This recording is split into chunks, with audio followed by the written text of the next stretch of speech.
The grand dining hall of Galactic Station Harmony glittered with 1,000 lights reflecting off polished metal and crystal.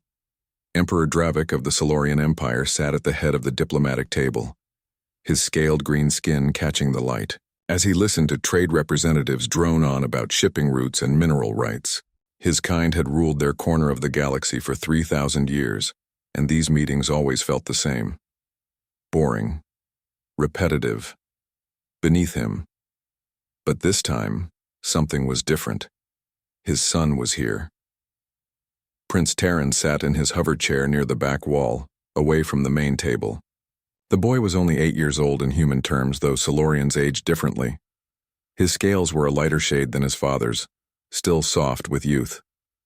The hover chair hummed quietly, keeping him suspended a few inches off the ground. It was the only way he could move. His legs had never worked properly, a genetic condition the Imperial doctors couldn't fix. In Silurian culture, this was shameful.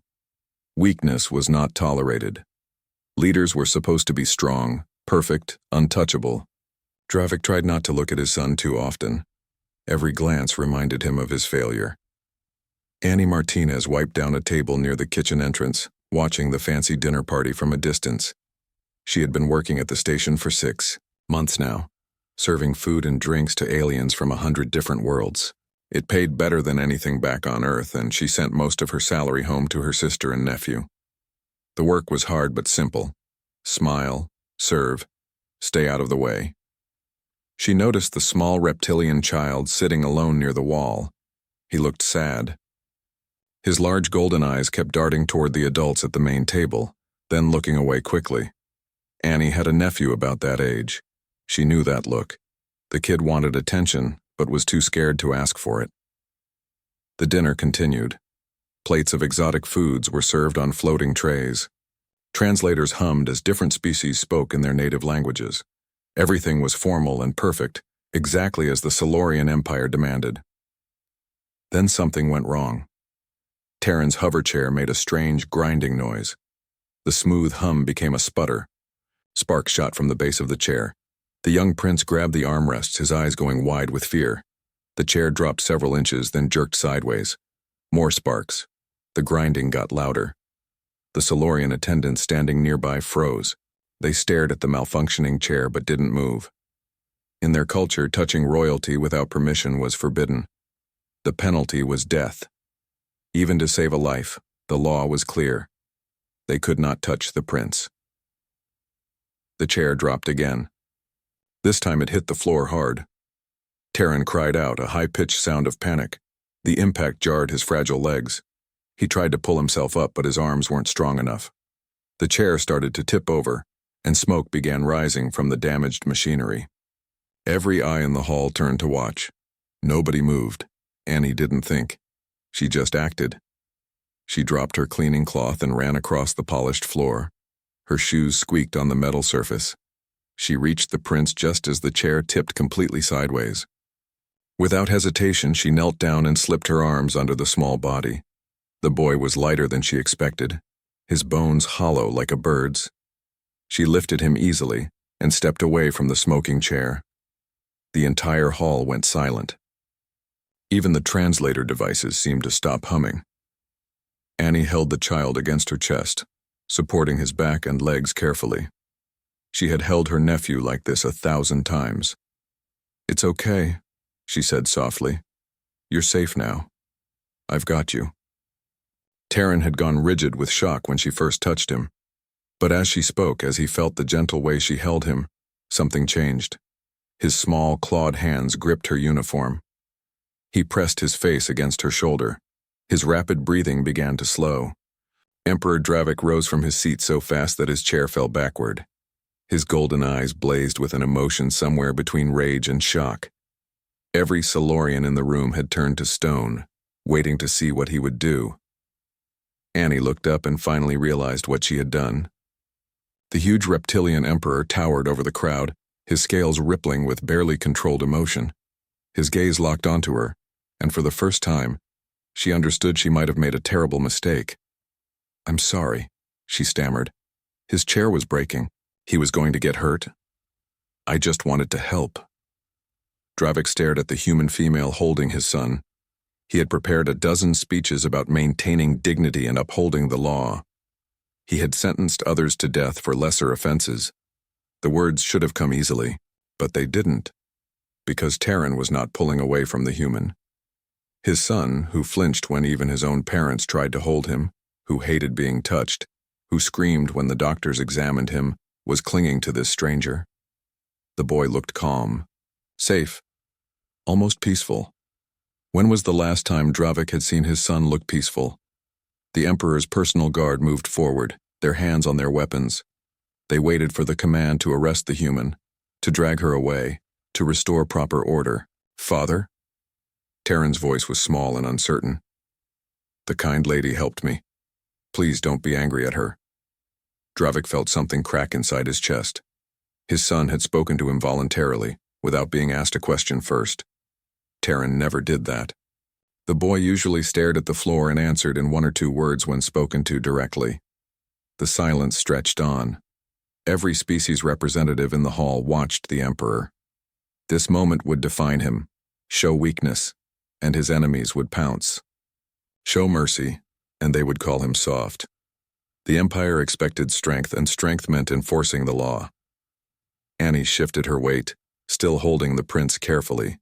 She had no idea what to do. She couldn't put him down without his chair.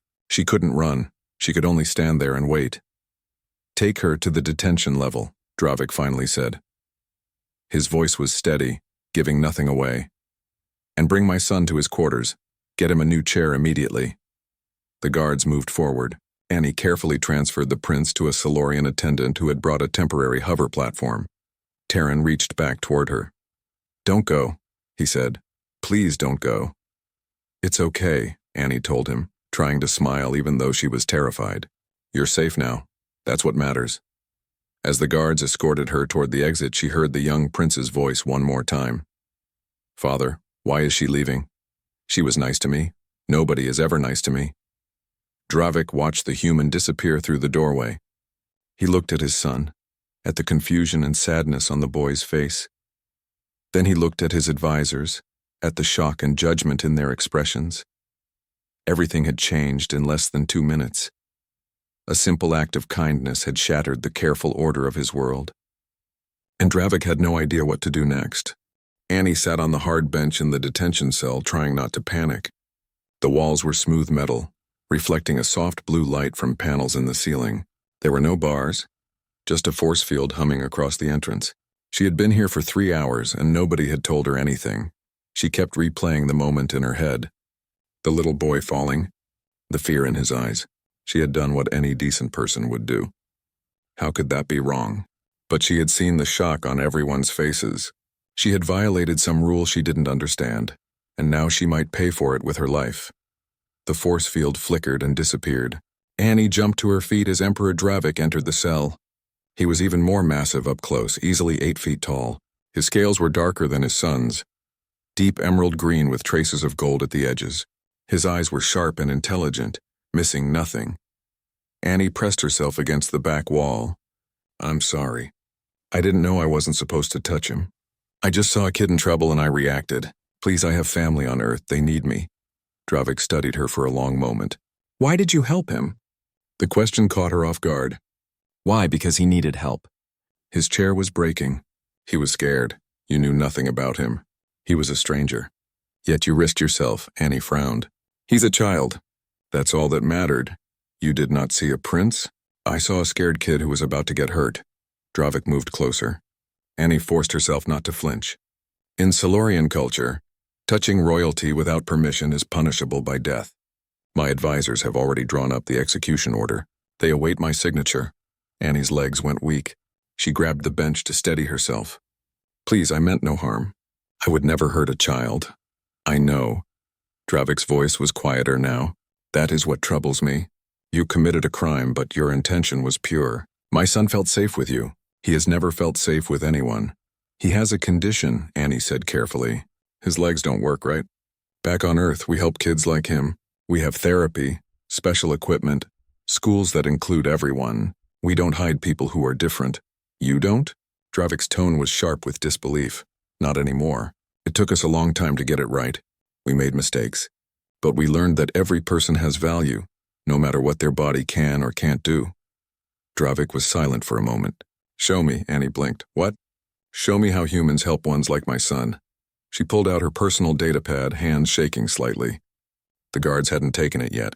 She called up videos from Earth. Paralympic athletes racing in wheelchairs, their arms powerful and sure. Scientists with mobility devices presenting groundbreaking research. Artists creating beautiful work despite physical limitations. Children playing together.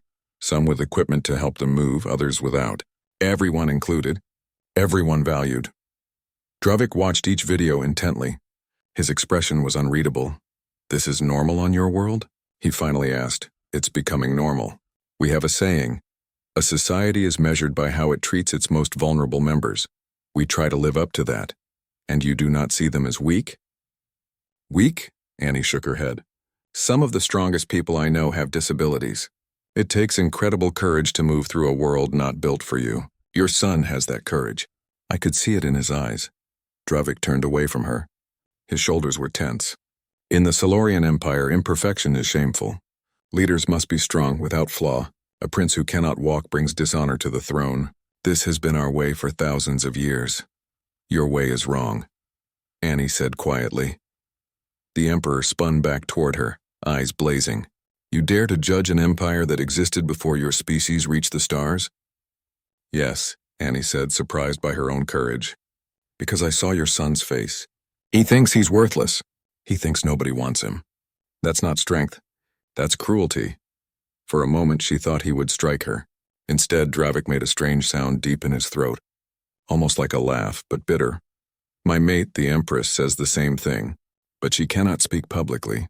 It would undermine my authority. So she suffers in silence, and our son suffers with her. Then change it, Annie said. You're the Emperor. You can make new rules. It is not that simple. I have enemies who wait for any sign of weakness. They would use my son against me. Some already whisper that I should name a different heir, one who is whole. That's horrible. That is reality. Dravik moved to the cell entrance.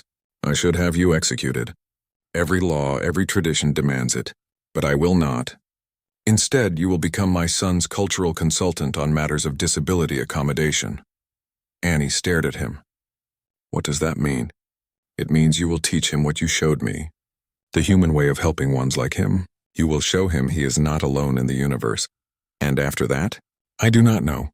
Perhaps I will learn something as well. Dravik left without another word. The force field stayed down. 2 guards appeared at the entrance. Come with us, one said. We will take you to the prince's quarters. Annie followed them through the station's corridors, her mind racing. She had gone from facing execution to being hired as a consultant in the span of one conversation. Nothing made sense anymore. They reached a section of the station that was clearly Silurian territory. The walls were decorated with precious metals and ancient symbols. Guards stood at every intersection. They reached a large door that slid open to reveal a spacious apartment.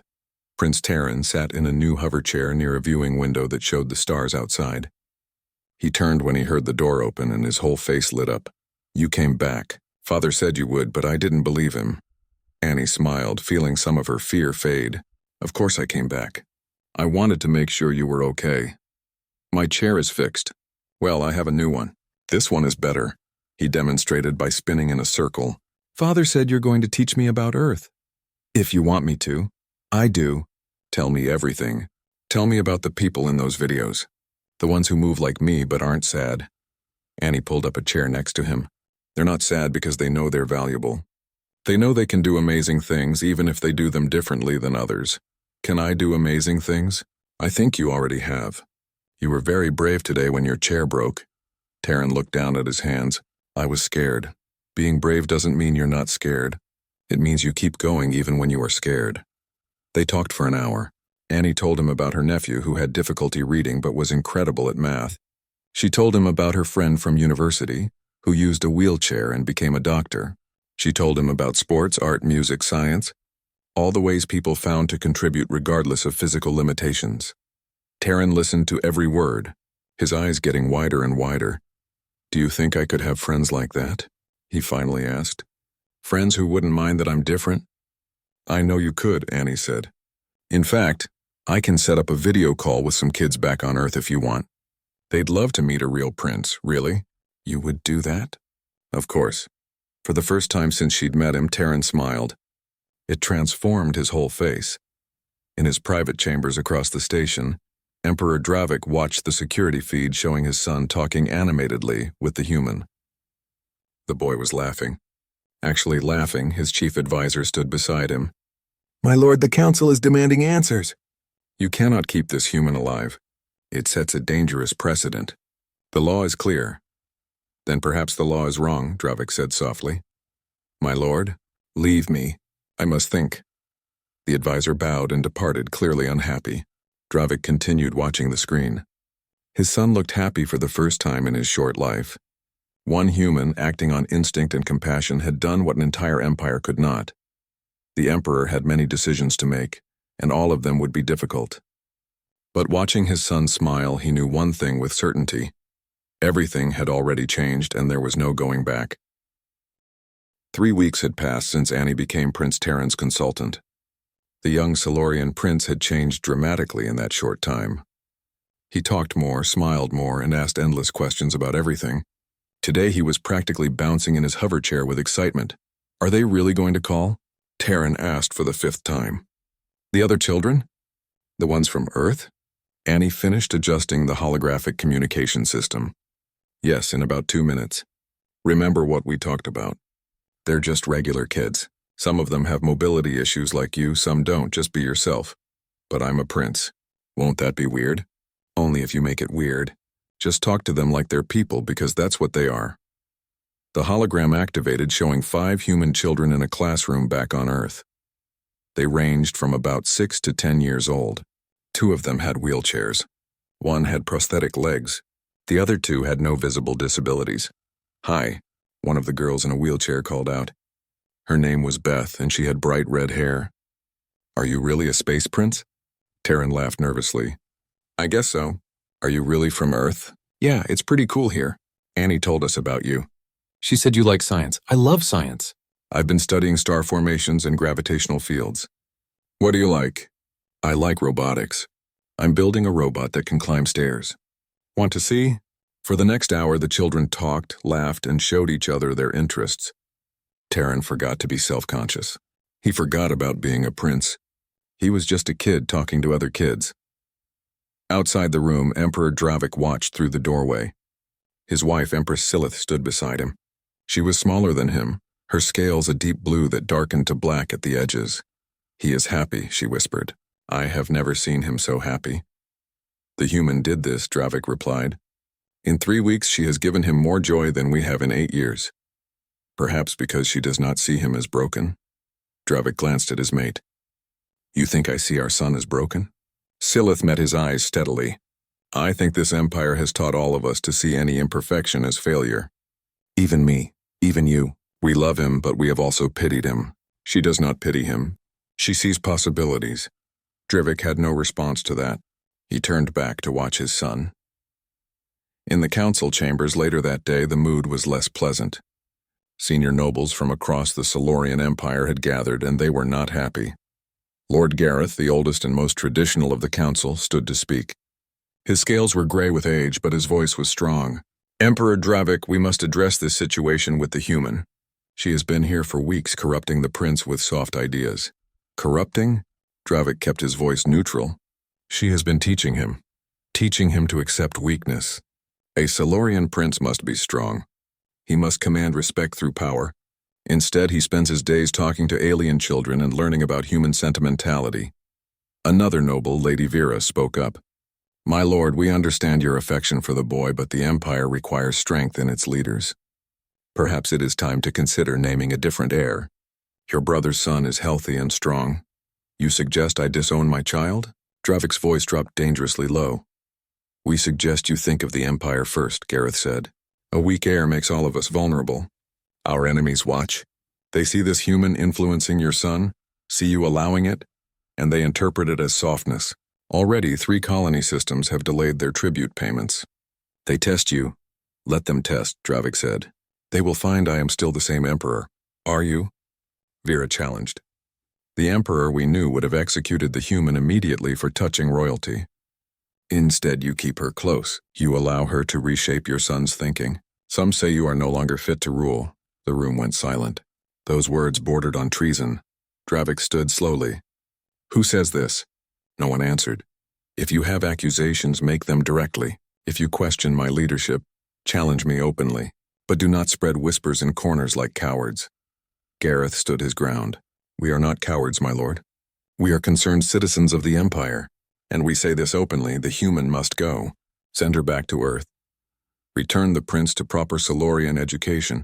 Show the galaxy that we have not gone soft. And if I refuse, then we will be forced to take this matter to the Greater Council.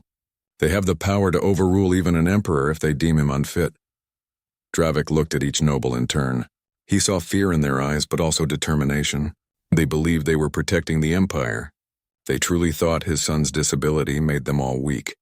This meeting is over, he finally said. I will consider your words. He left the chamber before anyone could respond. That night, Annie was teaching Terran about human sports when the prince's personal guard burst in. The Emperor requires your presence immediately. Annie followed them to Dravik's private office. The Emperor stood by a window overlooking the stars, his posture tense. There is a problem, he said without preamble. My nobles want you gone. They believe you are making my son weak. That's ridiculous. Terran is learning to be confident, to see his own value. How is that weak? They do not see it that way. They see tradition being broken. They see change, and change frightens them. Dravik turned to face her. They have threatened to challenge my rule if I do not send you away. Annie felt cold. So that's it? You're giving up? I did not say that, Dravik's eyes flashed. But I must be honest with you. If you stay, there will be consequences. Some of my nobles may try to hurt you. Accidents can be arranged. You would be safer if you left. What about Terran? He's finally starting to believe in himself. If I leave now, it will confirm every bad thing he thinks about being different. I know. The Emperor's voice was heavy. This is why I am torn. My duty to the Empire says one thing. My duty to my son says another. What does your duty to yourself say? Dravik looked surprised. What do you mean? You're not just an emperor. You're a person. You're a father. What do you think is right? Before Dravik could answer, an alarm sounded. Red lights flashed through the station. A voice came over the communication system. Security breach in the royal quarters. All guards respond. Dravik ran from the room with Annie close behind. They reached Terran's quarters to find the door forced open. Inside, furniture was overturned. The holographic system was smashed. And Terran was gone. The Empress arrived moments later. Where is my son? A guard checked the security logs. 3 individuals in maintenance uniforms entered 20 minutes ago. They disabled the cameras. We have no footage of them leaving. Find them, Dravik roared. Seal the station. No one leaves until my son is found. Annie noticed something near the window. A piece of cloth torn from a uniform. And on the fabric, a symbol she recognized from the council chambers. The crest of Lord Gareth's house, the nobles, she said. They took him. Dravik saw the cloth and went very still. When he spoke, his voice was ice. If they have harmed my son, there will be no mercy. Station security locked down every exit. Soldiers spread through the corridors. But the kidnappers had a head start and they knew the station well. Annie paced frantically. Why would they take him? What's the point? To prove he is vulnerable, Silith said quietly. To show that keeping him as heir puts the Empire at risk. They will say they were protecting him from some imagined threat. But really, they want to force my husband to choose someone else. That's insane. That is politics. A message came through on Dravik's personal communicator. Lord Gareth's voice was calm and steady. My Emperor, the prince is safe with us. We have taken him to a secure location for his own protection. The human's influence has made him a target. We will return him when she is gone and the succession is properly resolved. You dare threaten my son? Dravik's rage was barely contained. We protect the Empire. Come to the old docking bay in Sector 7. Alone. We will discuss terms. The communication ended. It's a trap, the head of security said. They want you isolated so they can force you to abdicate. I don't care, Dravik said. They have my son. Then I'm coming with you, Annie said. No, this is too dangerous, and they took him because of me. This is my responsibility, too. Dravik looked at her for a long moment. Then he nodded. Very well, but stay behind me. They headed toward Sector 7, knowing they were walking into danger, but neither of them cared. Somewhere in the station, a frightened child was being used as a pawn in a power game, and both of them would do whatever it took to bring him home. The old docking bay in Sector 7 was mostly abandoned. Ships rarely used this part of the station anymore. The lights were dim, casting long shadows across the metal floor. Emperor Dravik moved forward cautiously, with Annie staying close behind him. His personal guards had wanted to come, but Gareth had been clear. Come alone or the prince would be moved to an unknown location. I don't like this, Annie whispered. It feels wrong. Everything about this feels wrong, Dravik replied. But we have no choice. They reached the center of the bay. 5 figures emerged from the shadows. Lord Gareth stood in the middle, flanked by 4 soldiers in noble house armor. Behind them, Prince Terran sat in his hover chair, his hands bound. The boy's eyes were wide with fear, but he looked unharmed. Father, Terran called out. I am here, son. You are safe now. Not quite yet, Gareth said. His voice was calm, almost friendly. First, we must discuss the future of the Empire. You kidnapped my child. There is nothing to discuss except your execution. Such anger, my lord. This is exactly what concerns us. You have become emotional, unstable. The human has corrupted your judgment. Annie stepped forward. I haven't corrupted anything. I've been helping Terran learn he has value. Value? Lady Vera emerged from behind a cargo container. 2 more nobles appeared with her. He is a cripple. In the old days, such offspring were not allowed to live. We have been generous allowing him to reach this age. Generous? Annie's voice shook with rage. You're talking about murdering a child. We are talking about maintaining the strength of the Empire. A weak heir invites attack. Our enemies see your son, Emperor, and they smell blood in the water. Dravik's scales rippled with barely controlled fury. Release my son, now, or I will tear this station apart to reach him. You are in no position to make threats, Gareth said. We have supporters throughout the Empire. Military commanders, nobles, governors of 20 systems. They all agree, the succession must change. Name your brother's son as heir, send the human away, and we will forget this incident ever happened. And if I refuse, then we will be forced to declare you unfit to rule. The Greater Council will vote. You will be removed. Your mate will be exiled. And your son will spend his life in isolation, hidden away where he cannot embarrass the Empire. Terran made a small sound of distress. Annie saw the boy shrinking in on himself, believing every horrible word. Don't listen to them, she called out to the prince. They're wrong about you. Silence, human, Vera snapped. You have poisoned this family enough. I've poisoned nothing. I've shown Terran that being different doesn't mean being worthless, something you should have done years ago. We do not take lessons from primitives whose species barely left their homeworld. At least humans learn to value all their members. You've been flying through space for thousands of years, but you never learned basic compassion. Gareth raised his hand, and one of the soldiers pointed a weapon at Annie. Enough talk. Emperor, what is your decision? Dravik looked at his son. The boy was crying silently, his small shoulders shaking. The Emperor thought about all the years he had hidden Terran away, ashamed of his own child. He thought about the joy on his son's face these past weeks, the laughter, the confidence slowly building. He thought about what kind of father he wanted to be. My decision, Dravik said slowly, is that you are all under arrest for treason. You cannot arrest us, Gareth laughed. We have the support of half the Empire. Your guards will not follow your orders against us. Perhaps not all of them, Dravik agreed. But some will. And right now they are surrounding this docking bay. Gareth's expression faltered. You said you came alone. I came without my guards. I said nothing about station security or the human military detachment that serves here. Lights blazed on around the bay. Human soldiers emerged from maintenance tunnels, their weapons trained on the conspirators. Solorian station security poured in through the main entrance. The nobles and their guards were surrounded in seconds. "You used the boy as bait," Gareth said bitterly. "You risked your own son. I risked nothing. I knew exactly where you would take him. These old bays have only 3 exits, all of which we monitored. The moment you brought him here, you lost." Annie ran to Taryn, cutting the restraints with a small tool one of the soldiers handed her. She lifted the boy from his chair and held him while he cried against her shoulder. "I was scared," Taryn sobbed.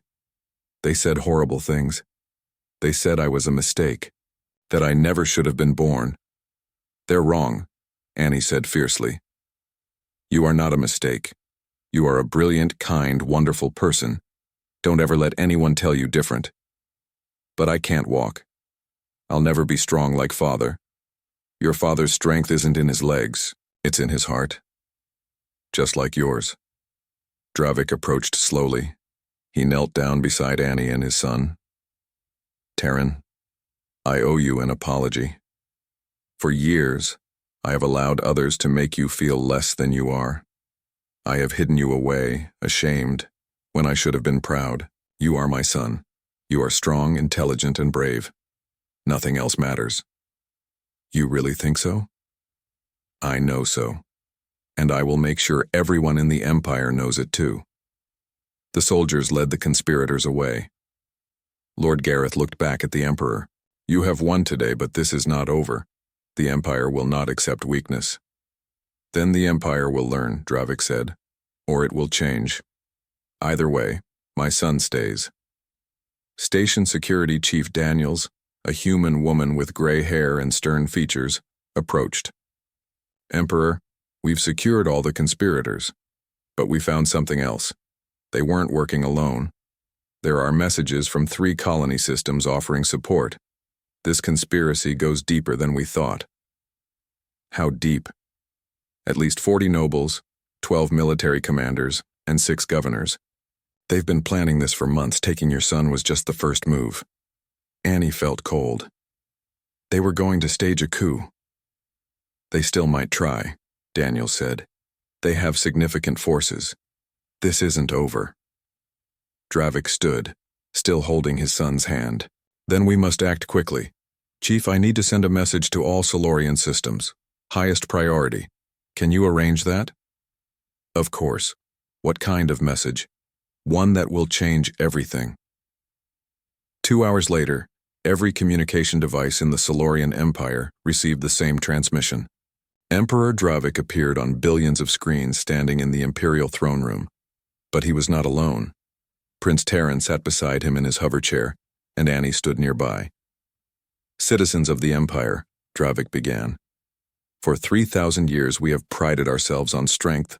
We have built our civilization on power, on perfection, on the elimination of weakness. Today I tell you that we have been wrong. Across the galaxy, Solorians stopped what they were doing to watch. My son was born with a condition that prevents him from walking. In our culture, this has been seen as shameful. I hid him away, ashamed of his imperfection. But a human named Annie showed me something I should have seen long ago. My son is not weak. He is strong in ways I never recognized." Taryn looked nervous, but didn't look away from the camera. "Over the past weeks I have watched him learn, grow, and flourish. I have seen him make friends with children across the galaxy. I have seen him laugh and dream and plan for the future. All things I denied him by following our old traditions." Dravik placed his hand on his son's shoulder. "Today, a group of nobles attempted to kidnap my son. They sought to force me to name a different heir, one they deemed more acceptable. They failed. But their attempt revealed a cancer in our empire. We have become so obsessed with appearing strong that we have forgotten what true strength means." "True strength," Annie said, stepping forward, "is including everyone. It's building a society where every person can contribute their gifts, regardless of how their body works. Humanity learned this lesson. Other species have learned it. It's time the Solorian Empire learned it too. Therefore," Dravik continued, "I am announcing sweeping reforms. We will establish medical research facilities dedicated to understanding and treating genetic conditions. We will create schools that accommodate all types of learners. We will build our cities and stations with accessibility in mind. And we will teach our children that every life has value. Terran spoke for the first time, his voice small but clear. I am still learning to be brave, but Annie taught me that being different doesn't mean being less. I hope others like me will hear this and know they are not alone. The transmission ended. In living rooms, on ships, in government buildings across the Empire, Silurians sat in stunned silence. Some were angry, many were confused, but some, particularly younger Silurians and those who had hidden their own struggles, felt something they had never felt before. Hope. The revolution had begun, and there was no stopping it now. The response to Emperor Dravik's transmission was swift and divided. Within 24 hours, 6 colony systems had sent messages of support. 8 others condemned the Emperor's speech as weakness. 3 governors resigned in protest, and somewhere in the Empire, people were planning violence. Annie sat in a conference room with Dravik, Empress Silith, and several advisors. Chief Daniels stood at a holographic display showing the Empire's political map. Red dots marked systems in rebellion. Yellow dots showed places that were undecided. Green dots were loyal. The situation is deteriorating, Daniels said. We've intercepted communications suggesting coordinated uprisings. They're calling themselves the Traditionalist Coalition. They want to restore proper Silurian values. How many systems support them? Dravik asked, openly. 12. But we suspect twice that number are sympathetic. They're just waiting to see which way the wind blows. Silith studied the map. If this becomes a civil war, millions will die. It won't come to that, Dravik said, but he sounded uncertain. An alarm interrupted them. A communications officer rushed in. My lord, we're receiving a priority transmission from General Brett of the 5th Fleet. He says it's urgent. Put him through. The hologram shifted to show a military officer in full armor. Brett was old, a veteran of dozens of campaigns. His scales were scarred from battle. Emperor Dravik, I will be brief. The Traditionalist Coalition has made me an offer. If I bring my fleet to their side, they will name me Supreme Commander of all military forces. They have promised me rewards beyond measure. Dravik's expression hardened. And you are telling me this because? Because I am refusing their offer. My oath is to the throne, not to politicians with convenient principles.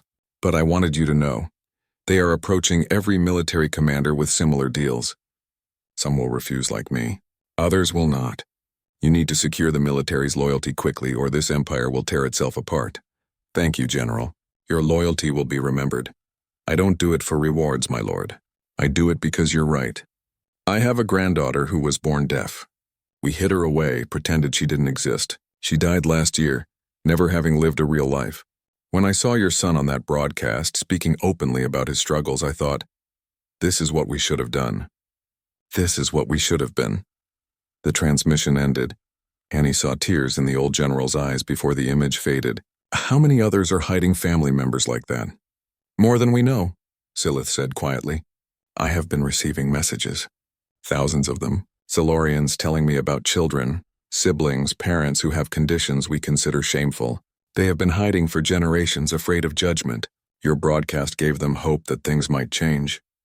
But hope isn't enough if we lose this fight, Dravik said. Over the next week, the political situation grew worse. The Traditionalist Coalition officially named Lord Gareth as their leader, even though he was in custody. They declared Dravik unfit to rule and called for a vote in the Greater Council. Under imperial law, if 2/3 of the council voted against an emperor, he could be removed from power. Annie spent most of her time with Terran, trying to keep the boy calm while chaos swirled around them. They continued his lessons and more human children joined their video calls. Word had spread on Earth about the young alien prince who was fighting for disability rights. Kids from dozens of countries wanted to meet him. Look at this, Terran said excitedly, showing Annie a drawing that a child from India had sent. It showed Terran in his hover chair, wearing a cape and a crown surrounded by stars. The caption read, Prince Terran, bravest in the galaxy. That's beautiful, Annie said. Do you think I'm brave? Everyone says I am, but I don't feel brave. I'm scared all the time. Being brave doesn't mean you're not scared. It means you keep going even when you are. Father is scared too. I can tell. He tries to hide it, but I see it in his eyes. He's fighting for you, for all the Silurians like you who have been hiding. That takes incredible courage. What if he loses? What will happen to us? Annie didn't have a good answer for that. The Greater Council vote was scheduled for the end of the month. Dravik spent every day making his case to council members, trying to persuade them that change was necessary. Some listened. Many did not. 5 days before the vote, Empress Silith did something unprecedented. She called a press conference and spoke publicly without her husband present. Every news organization in the Empire covered it. "I have been silent too long," she said, standing before cameras in the Imperial Palace. "For 20 years I have hidden a truth about myself. I have a chronic pain condition.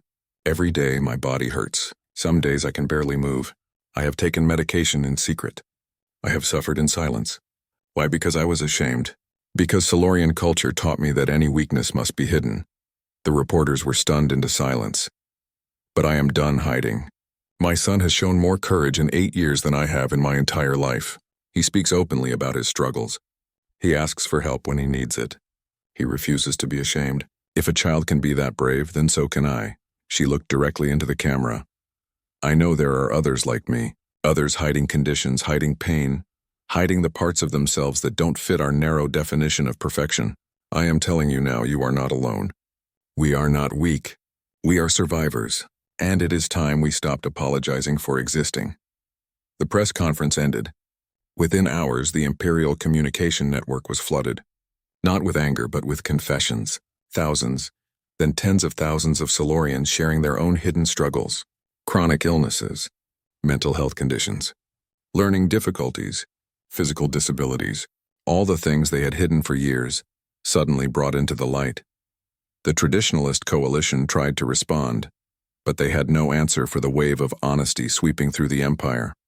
How could they call for maintaining traditions when so many people were revealing how much those traditions had hurt them? 2 days before the vote, something unexpected happened. A Silurian military commander named General Kira, who had initially sided with the Traditionalists, sent a message to Emperor Dravik. She requested a private meeting. They met in a secure room on the station. Kira was younger than most generals, her scales a bright orange that darkened to red at the edges. She looked uncomfortable. "I owe you an explanation," she said. "I supported the Traditionalists because I believed strength was everything. I rose through the military by being tougher, stronger, more ruthless than anyone else. I looked at your son and saw weakness. Why are you here?" Dravik asked. "Because of this." She pulled up her sleeve, revealing a prosthetic arm. It was so well made that it looked natural. "I lost my arm in battle 15 years ago. I replaced it with this. I told everyone it was my real arm. I have been living a lie, terrified someone would discover the truth and think me unfit for command.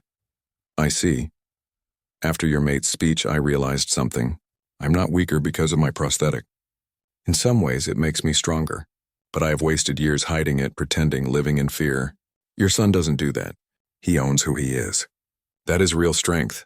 What are you saying?" "I am saying I was wrong. I am withdrawing my support from the Traditionalists, and I am bringing 5 other commanders with me. We all have our own hidden struggles. We are all tired of pretending." Dravik felt something shift. "This changes the military balance." "It does. But more than that, it changes the conversation. We are not just talking about your son anymore. We are talking about the thousands of Silurians who have been suffering in silence. That is harder to dismiss." The day of the Greater Council vote arrived. The council chamber was packed with representatives from across the Empire. News organizations broadcast the proceedings live. Billions watched. Lord Gareth, released from custody for the vote, spoke first. "This empire was built on strength. For 3,000 years we have maintained our dominance through power and perfection. Emperor Dravik would throw away our heritage for soft ideals borrowed from lesser species. He would make us weak. I call for his removal." The chamber erupted in arguments. Some representatives shouted agreement. Others condemned Gareth's words. Then Dravik stood to speak. "Lord Gareth claims we will become weak if we change. I say we are already weak. We are weak because we fear honesty. We are weak because we force our citizens to hide who they are. We are weak because we value appearance over substance." He gestured to the viewing gallery where Terrence sat with Annie. "My son cannot walk, but he has shown more courage in facing this council than most warriors show in battle. He has spoken openly about his struggles. He has refused to hide. That is not weakness. That is strength. True strength, Annie added, standing beside Terran, is building a society where everyone can contribute. Earth learned this lesson. It made us stronger, not weaker. The Silurian Empire can learn it too. The vote was called. Representatives entered their choices electronically. The results would be announced immediately. The chamber fell silent as the vote was tallied. The chief counselor stood. The vote is complete. To remove Emperor Dravik from power requires a 2/3 majority. The final count is 47% in favor of removal, 53% opposed. Dravik remained emperor, but barely. As the chamber erupted in reaction, Dravik looked at his son in the gallery. Terran was crying but smiling. The boy had watched his father fight for him and win. Not decisively, not overwhelmingly, but enough. The revolution would continue. The fight was far from over, but they had survived the first real test. And that was something. 1 year had passed since the Greater Council vote. Annie stood on the observation deck of the new Accessibility Research Facility, watching ships arrive from across the galaxy. Today was the opening ceremony, and representatives from 40 different species had come to attend. She still couldn't quite believe how much had changed. The facility itself was a marvel. Built with input from humans and a dozen other species, it featured wide corridors, adjustable gravity zones, sensory-friendly spaces, and technology designed to accommodate every type of body and mind. It was the first of 10 such facilities planned across the Silurian Empire. Nervous? A voice asked beside her. Annie turned to see Terran, except he wasn't the same frightened child she'd met a year ago. He had grown taller, more confident. He wore formal robes marked with the imperial crest, and his hover chair had been upgraded to a sleek model of his own design. A little, she admitted. A year ago I was just a waitress. Now I'm helping reshape an empire's social policy. It's surreal. You were never just a waitress, Terran said. You were someone who saw a scared kid and decided to help. Everything else came from that. They walked together through the facility. Scientists from multiple species worked in laboratories developing new treatments for genetic conditions. Engineers tested mobility devices. Educators designed inclusive learning programs. And in a large conference room, the first Galactic Summit on Disability Rights was about to begin. Emperor Dravik waited for them near the auditorium entrance. He looked older than he had a year ago. The stress of managing an empire in transition had taken its toll. But his eyes were clearer, more at peace. Are you ready? He asked his son. Yes, are you? I doubt anyone is ever ready to watch their 8-year-old give a speech to galactic leaders, but we will manage. Inside the auditorium, hundreds of beings filled the seats, not just Silurians, but representatives from the Human Commonwealth, the Narration Collective, the Centauri Alliance, and dozens of smaller civilizations. This summit was unprecedented. For the first time, species across the galaxy were gathering specifically to discuss disability rights and accessibility. The opening ceremony began. Dravik spoke first, outlining the changes the Silurian Empire had made over the past year. New laws protecting citizens with disabilities, medical research initiatives, educational reforms, the dismantling of old traditions that had caused so much suffering. We have not been perfect, Dravik said. Change is difficult. Some colonies still resist, some citizens cling to old ways, but we have made progress. Most importantly, we have started a conversation that should have begun centuries ago. Then it was Terran's turn. The young prince wheeled himself to the podium. For a moment he just looked out at the crowd. Annie could see his hand shaking slightly, but when he spoke his voice was steady. A year ago I thought I was worthless. I thought being unable to walk made me a mistake. I thought the best thing I could do was hide and not embarrass my family. Then a human named Annie picked me up when I was scared, and she taught me something simple but important. Everyone has value. Everyone deserves dignity. Everyone belongs. He paused, looking at his father. My father is a powerful emperor. He rules billions, but the bravest thing he ever did was admit he was wrong. He changed laws that had existed for thousands of years. He faced down people who wanted him removed from power. Why? Because he learned to see people as people first and everything else second. Terran turned to the audience. Today we are launching a new initiative, the Galactic Accessibility Network. Any species can join. We will share research, technology, and best practices. We will help each other build inclusive societies. Because disability is not a Solarian issue or a human issue, it is a universal issue. And solving it requires all of us working together. The applause was thunderous. After the ceremony, there was a reception. Annie found herself surrounded by representatives eager to learn more about human approaches to accessibility. She answered questions, shared resources, and made connections that would span light years. A young Solarian approached her nervously. Her scales were pale green and she moved with a slight limp. "Excuse me, Ambassador Annie. I wanted to thank you. What's your name?" "Petra, I am 14. I have always had trouble walking. My parents hid me away ashamed. But after Prince Terran spoke last year, after the Empress revealed her condition, everything changed. My parents enrolled me in one of the new inclusive schools. I have friends now. Real friends who don't care that I'm different." "I'm so glad," Annie said, feeling tears in her eyes. "I want to be like you when I grow up. I want to help others like me. Is that possible?" "Of course it's possible. You can be anything you want to be." Petra hugged her and disappeared back into the crowd. Similar conversations were happening all over the reception. People sharing their stories, making connections, finding hope.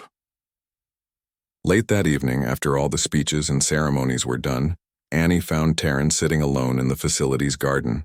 It was a beautiful space with plants from a dozen worlds, all chosen for their sensory properties. Some glowed softly. Others released gentle scents. It was designed to be calming. "Mind if I join you?" she asked. "Please do." They sat in comfortable silence for a while, listening to the sound of artificial water flowing through the garden. "Do you ever think about that first day?" Terran asked. "When my chair broke and you picked me up?" "All the time.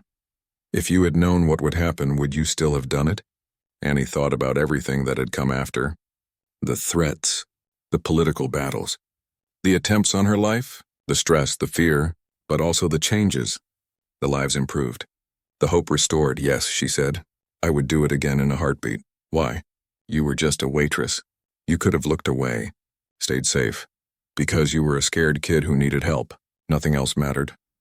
But it led to all of this." Terran gestured at the facility around them. "A political revolution. A cultural transformation. Doesn't that make it more significant?" "Maybe. But at that moment, I wasn't thinking about changing an empire. I was thinking about a child in trouble. Everything else came from that simple act." Terran was quiet for a moment. "I think that is what my father finally understands. That big changes start with small acts of kindness. That seeing people is more powerful than any weapon or law. Your father has come a long way. So have I. A year ago, I wanted to disappear. Now I want to help others. Is that strange?" "That's not strange at all. That's growth." They heard footsteps. Dravik and Silith entered the garden, walking hand in hand. The Emperor had removed his formal robes and looked more relaxed than Annie had seen him in months. "We have been looking for you," Silith said. "The Earth delegation wants to discuss a partnership program." "Already?"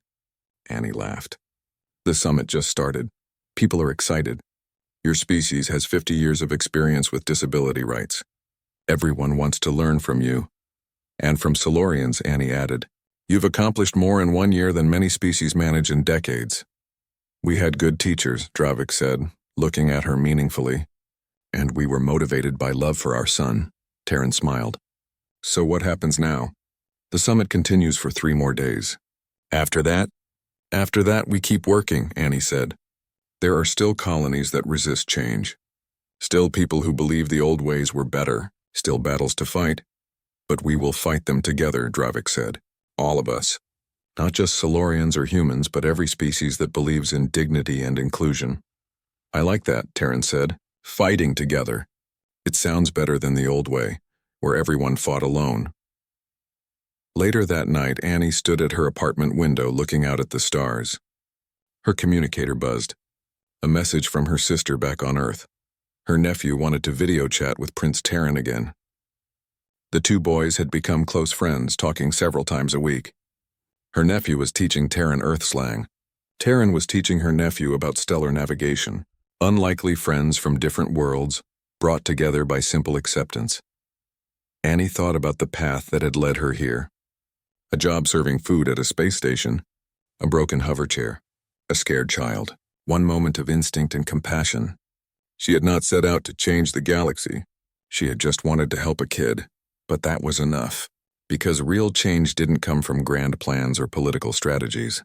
It came from small acts repeated over and over, from seeing someone in need and choosing to help, from treating people with dignity even when culture said not to, from believing that everyone, regardless of how their body worked or what challenges they faced, deserved to be valued. The Silurian Empire still had a long way to go. So did humanity. So did every species in the galaxy. There would be setbacks.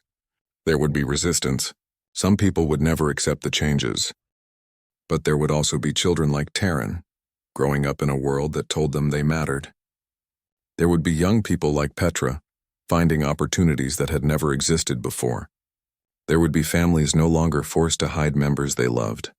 There would be a slow, steady march toward a more inclusive, compassionate galaxy, and it all started because one human waitress saw a child in trouble and did what any decent person should do. She helped. 5 years later, the Galactic Accessibility Network had grown to include 73 species. The first galactic adaptive games were held on a neutral moon, with athletes competing in sports designed to showcase different abilities. Terran, now a teenager, won a medal in zero-gravity racing. He donated it to a museum on Earth with a note, "For inspiring us to change." Annie had been named the Human Ambassador for Disability Rights. She traveled across the galaxy, consulting with governments, training educators, and sharing what humanity had learned. She was no longer a waitress, but she never forgot what that job taught her. Everyone who comes through your door deserves respect and kindness. Emperor Dravik continued to lead the Silurian Empire, but his legacy was no longer about military conquests or political power. It was about having the courage to admit he was wrong and the wisdom to change. Statues of him now showed him standing beside his son, their hands linked. The inscription read, "True strength is seeing value in all people." Empress Silith became an outspoken advocate for chronic illness awareness. She helped establish medical research facilities across the empire and spoke openly about her own ongoing struggles with pain. Her honesty gave millions of Silurians permission to stop hiding. The galaxy was not perfect. Prejudice still existed. Resistance to change remained.